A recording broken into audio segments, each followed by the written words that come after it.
সিরিয়ায় গত 2 দিনে সরকারি নিরাপত্তা বাহিনী ও আসাদপন্থীদের লড়াইয়ে প্রায় 745 বেসামরিক নাগরিক সহ 1000-এরও বেশি মানুষ নিহত হয়েছেন বলে খবর পাওয়া গেছে।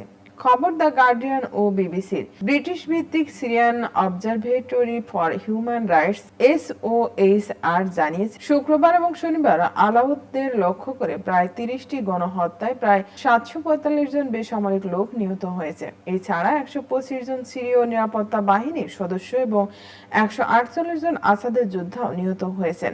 এই অঞ্চলের শত শত মানুষ তাদের ঘরবাড়ি ছেড়ে পালিয়ে গেছেন বলে জানা গেছে।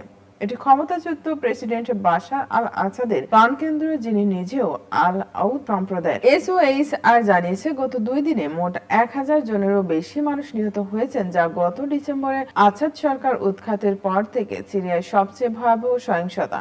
এদের মধ্যে 125 জন সিরীয় নিরাপত্তা বাহিনীর সদস্য এবং 148 জন আসাদের অনুগত যোদ্ধাও রয়েছে।